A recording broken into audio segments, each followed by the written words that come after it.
너희가 나를 택한 것이 아니요 내가 너희를 택해 세웠나니 하시니 주님의 말씀을 기억합니다. 이 시간 주님께서 택해서 세워주신 줄 믿습니다. 종의 입술을 주관해 주시고 말씀을 삼아하는 성도들의 마음을 열어주시옵소서.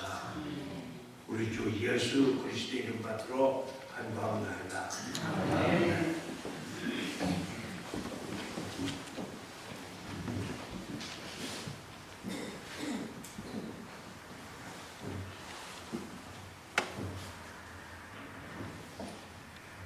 이제 안경을 가지고 올렸다고 해서 안경을 가지고 못했습니다.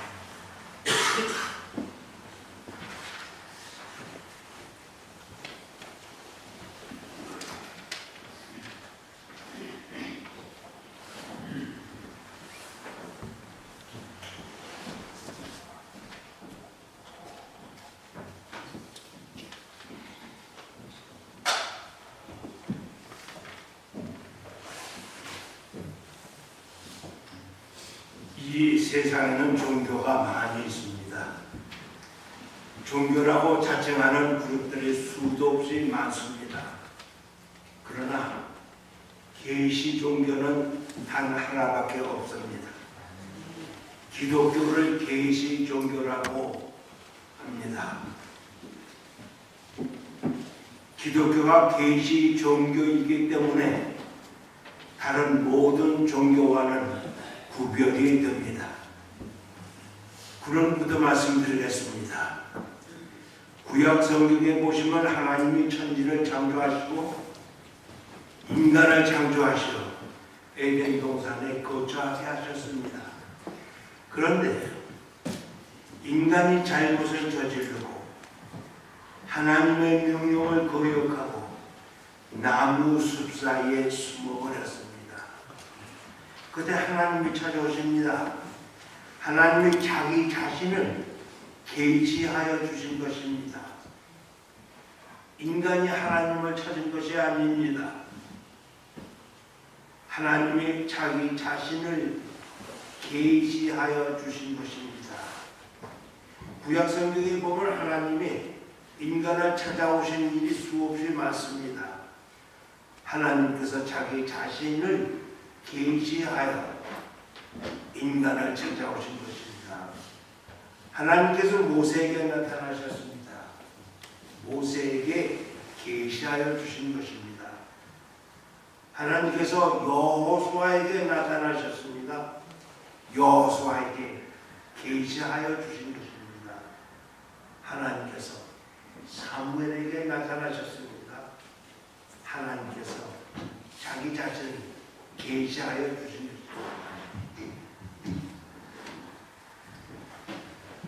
하나님께서 이스라엘 백성들에게 나타나셨습니다. 이스라엘 백성들에게 하나님께서 자기 자신을 계시하여 주신 것입니다. 신약 성경으로 넘어와서 예수 그리스도의 탄생 자체가 하나님께서 인간의 몸을 입으시고 세상에 오신 것입니다.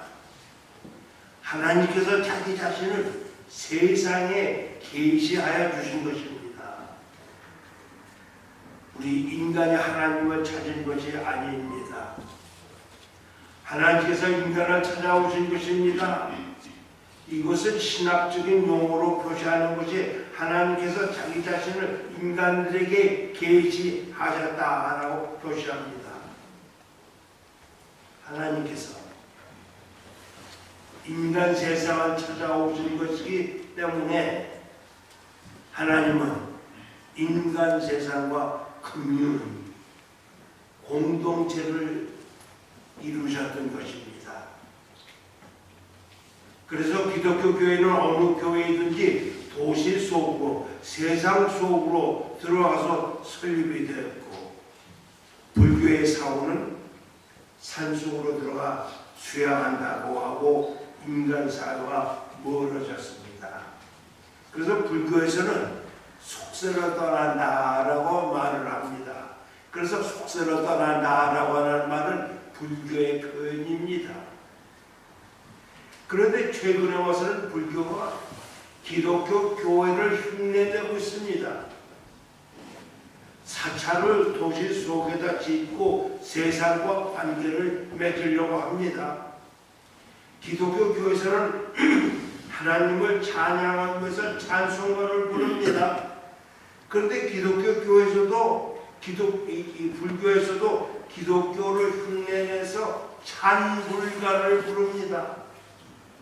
원래 서양악기는 피아노나 바이올린 같은 거는 교회에서 하나님을 찬양하기 위해서 개발한 것입니다. 그런데 불교에서도 법당 한 구석에 혹은 근처에 피아노를 들어놓고 바이올린을 사람들이 와가지고 찬양단 대신에 합창단을 꾸려가지고 운영합니다. 최근 들어 기독교에서는 찬양품을 만들어가지고 북을 치고 바이올린을 키면서 마이크로폰을 사용하고 있습니다. 그런데 불교에서도 찬불팀이라고 하는 것을 만들어가지고 북을 치고 바이올린을 치고 마이크로폰을 사용합니다. 다른 것 하나는 기독교에서는 찬양이라고 합니다. 불교에서는 찬불이라고 합니다.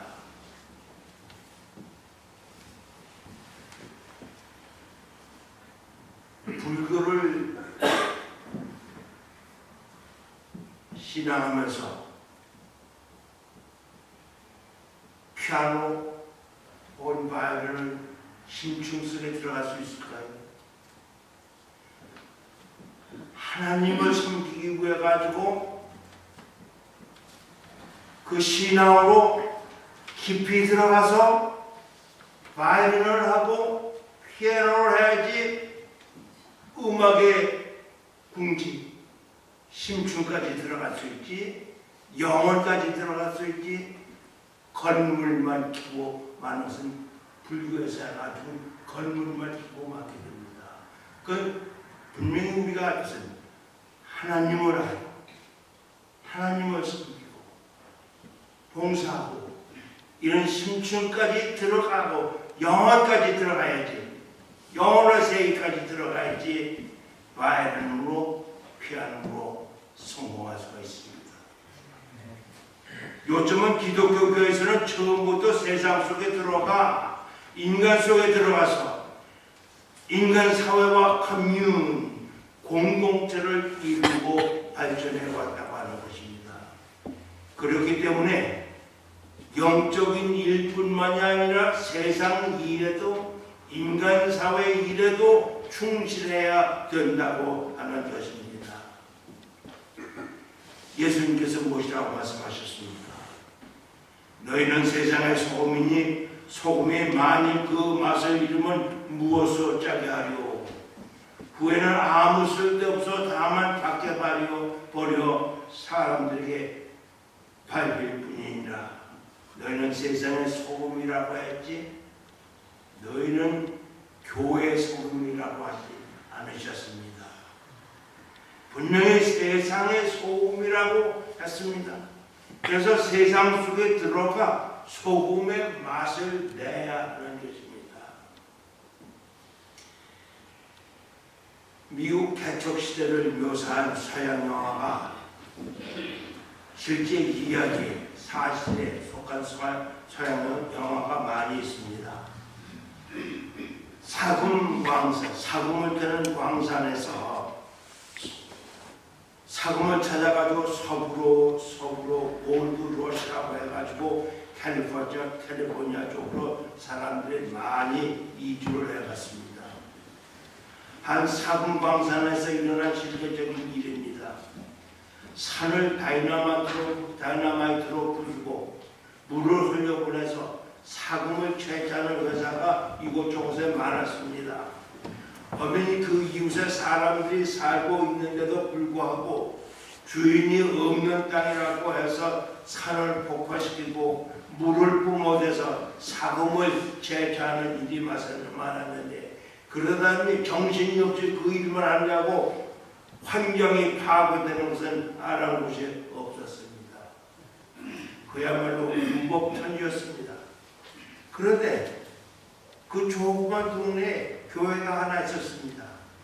하도 교회가 약해서 담임 목사를 모시지 못하고 있었는데 사명감에 불타는 어느 젊은 목사가, 경험도 부족한 목사가 그 교회로 오게 되었습니다. 몇 명 안 되는 마을 사람들은 기뻐합니다. 그런데 목사 한 사람이 새로 부임해 온다고 하는 말을 들은 그 사금 광산의 사장이 혼이라고 패닉 상태가 되었습니다.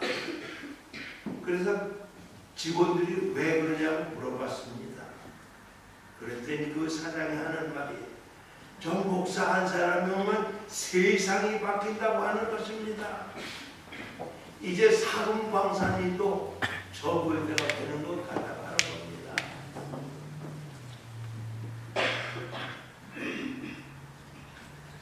그 목사 한 사람은 힘없는 사람들 편에 서서 폐허된 광산을 하나씩 살려나가기 시작했습니다. 마을이 바뀌어졌습니다. 사람이 사는 이웃이 됐습니다. 기독교 교회는 세상을 바꾸고 인간 사회를 개조해서 살기 좋은 세상으로 만들어야 합니다. 우리 베다니 교회도 영적인 예배드리고 기도하고 찬양하고 성경 공부하고 감사하는 일에만 충실할 것인지, 그렇지 않으면 우리도 어떤 것이 세상으로 들어가는 것인가, 어떤 것이 세상에 일어나는 것인가 를 찾아서 세상 속으로 들어갈지 고민해 봐야 됩니다. 예수님께서는 많은 병자들의 병을 고쳐주셨습니다. 그런데 현재는 병원에서 전문적으로 병을 고쳐줍니다. 그래서 병든 사람을 병원으로 안내하는 것이 합당합니다. 예수 그리스도께서는 힘없고 천대받는 가난한 사람들 편에 서서 그들과 함께 하셨습니다. 오늘날은 연방정부나 주정부 그리고 카운티 정부에서 힘없고 가난한 사람들을 위해서 많은 프로그램을 합니다. 그러면 교회에서 예수 그리스도의 이름으로 무엇을 할 수 있나 하는 것을 생각해 봐야 되지 않겠습니까? 예수님께서는 영적 일도 충실하게 하셨고 세상 일도 충실하게 하셨는데, 그래서 저희들의 고민이 깊어집니다. 그래서 저는 우리 베다니 연합감리교회가 앞으로 꼭 해야 할 일을 함께 고민하여 보자고 하는 차원에서 말씀드립니다.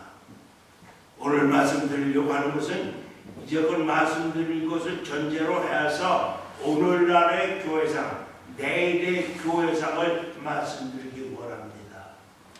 교회상, 교회의 목적을 무엇이라고 생각하십니까? 많은 교회 지도자들이 교회의 목적을 하나님께 영광 돌리고 하나님을 경배하고 하나님께 감사하고 하나님께 찬양과 기도를 드리고 하는 영적인 것이 전부라고 생각하고 세상 일에 대해서는 손을 긋고 관심을 갖지 않으려고 합니다. 그래서 그런지 또 이런 교회로 일하기 싫어하는 사람은 이런 교회를 찾아갑니다. 사람들이 많이 모입니다. 그러나 아무리 사람들이 많이 모여든다고 해도 이런 교회는 교회로서의 목적을 상실한 교회입니다. 이것은 참된 교회의 한쪽 모습이지 다른 한쪽도 있는 것입니다. 동전을 보시면 동전에는 앞면이 있고 눈에 보이지 않는 뒷면이 있습니다. 지전, 종교도 마찬가지입니다. 앞에 보이는 앞면이 있고 보이지 않는 뒷면이 있습니다.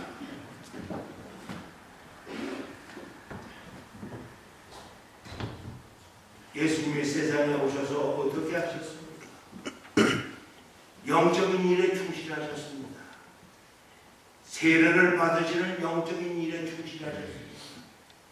제자들을 배에 태워서 건너편으로 보내시고 자기 자신은 산에 올라가셔서 기도하셨습니다. 영적인 일에 충실하셨습니다.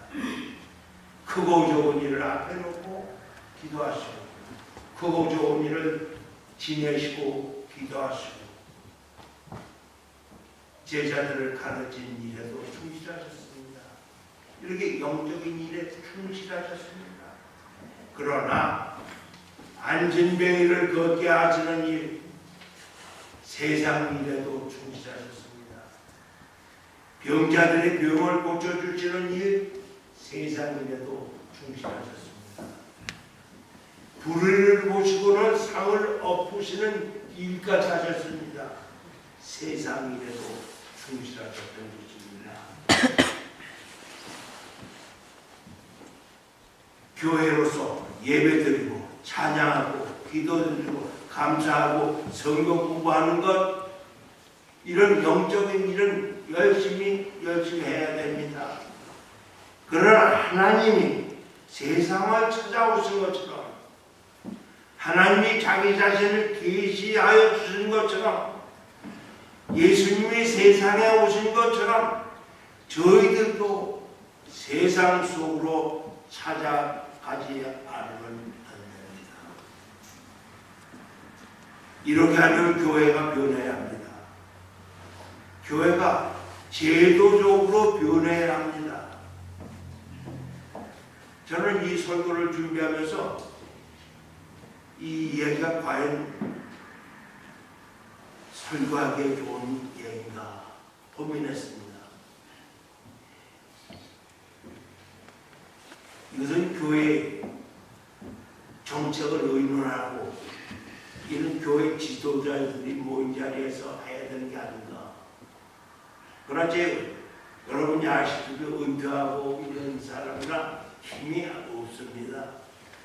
그래서 교회 지도자들이 모이는 자리는 가지 못했지만, 그래도 여러분 한 사람 한 사람이 교회 지도자들이라고 생각하고 이 말씀을 들어도 괜찮겠구나 그래서 말씀을 드립니다.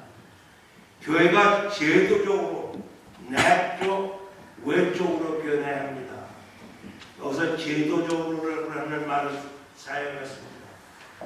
현재 교회는 제도를 살펴볼 적에 영적인 면을 많이 강조하고 있습니다. 그러나 세상과 커뮤니티, 공동체를 이루어야 한다고 하는 면은 강조되어 있지 않습니다. 그래서 앞으로의 교회상도 담임 목사가 영적인 일에도 충실하고 똑같이 세상과 커뮤니티, 공동체를 맺는 일에도 충실해야 된다고 하는 것을 아주 제도적으로 규칙으로 나와야 되는 시대가 옵니다. 앞으로는 그런 교회만이 존재하지, 그냥 찬양한다 하고 세상이랑 알 곳이 없다 하는 교회는 쇠퇴됩니다. 아주 구체적으로 말씀드리기 원합니다. 젊은 부부가 직장에서 일을 해야 되는데 어린아이들을 맡길 데가 없어 고민하는 식구가 있다고 하면, 그런 식구가 우리 가운데 있다고 하면, 혹은 우리가 속해 있는 커뮤니티에 있다고 하면 어떻게 하시겠습니까? 그래서 한인교회는 특수성이 있습니다. 언어와 문화가 있기 때문에 교인들이 먼 데서부터 옵니다. 그래서 한인교회 커뮤니티는 멀리 흩어져 있습니다. 그래서 어려움이 많습니다. 그러나 이 어려움 가운데도 이런 분들이 있다고 하면 교회에서 어떻게 하시겠습니까? 아이들이 학교에서 돌아오면 반가운 시간을 이용해서 개개인의 발전을 위해서 무엇인가 해야 되는데, 물론 학교에서도 손을 대고 있습니다만 그래도 부족합니다. 우리 교회가 속해 있는 이 이유, 또 우리 한인 사회가 떨어져 있지만도 속해 있는 아이들이 이런 일이 있었지게 이 안을 위해서 우리가 어떻게 해야 합니까? 물론 우리 교회에서 한글학교, 문화학교를 시작했습니다. 이것은 대단히 사랑합니다. 꼭 해야 할 일을 우리 교회에서 했습니다. 이제는 100세 시대라고 해서 100살까지 산다고 합니다. 65세에 은퇴를 한다고 하면 장장 35년간을 은퇴 생활로 보내야 되는데 이 시간을 우리가 행복하게 즐겁게 생산적인 일에 남을 도우면서 도우는 일을 어떻습니까? 이것을 교회가 연구해야 됩니다.